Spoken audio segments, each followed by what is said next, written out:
What's going on, guys? I'm Bill and welcome to Bill's How To. Today I'm going to show you just how easy it is to fix a loose tap. Let's get straight into it, guys. Let's do this. Alright guys, so we've got a loose tap mixer here on the kitchen sink.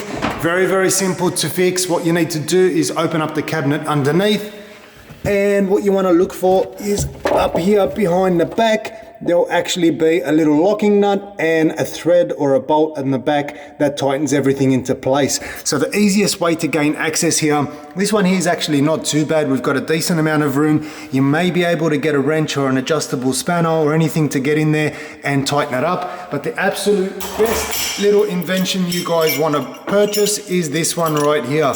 So these are called tube spanners, range of different sizes, and that's going to allow you to get in those nice tight areas super easy, and I'm going to show you guys how to tighten it right now. So if you have a look in the back here, it's very tight and dark, so hopefully you guys can still see. You can see that little bolt there that's holding everything into place. This one here is pretty loose at the moment, so we need to tighten this one here up. Now the easiest way to do it, once again, is with our tube spanners here. If you guys can see, so we've got our tube spanner that'll simply slot straight over the top, and we're able to tighten this one here up by hand.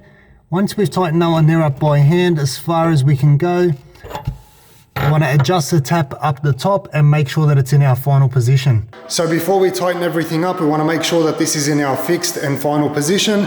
This section here swivels around left and right, so we're not too concerned about this section here. However, with the actual handle itself, you can see there, that is as far as it goes to the left. So we want to make sure that that's going to be in our final position. So if we turn that one over to the right now, it should lock around here. So we know that's pretty much centered right there.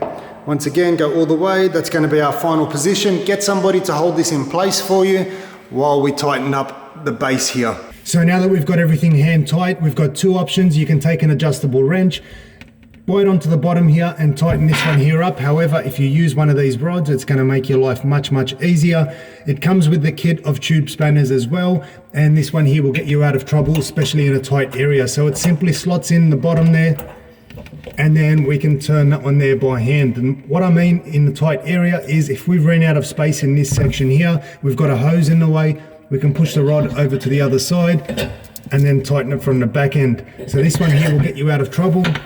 That's now nice and tight. We'll remove our tube spanner and check our tap. Alright, so now we've got everything tightened. You can see this one here spins over to the left and right freely as it should. We've got our tap set, so the maximum cold is over here, maximum hot is over there. That is exactly what you want, and it's now nice and tight and secure. So get yourself one of these tube spanner sets. Honestly, they're going to last you a lifetime and they're going to save you a lot of grief, get you out of trouble and allow you to do things yourself and save yourself lots of money. Hopefully you've enjoyed the video, you've learned something new. As always, like, comment and subscribe. Until next time, I'm Bill. Thanks for watching Bill's How To.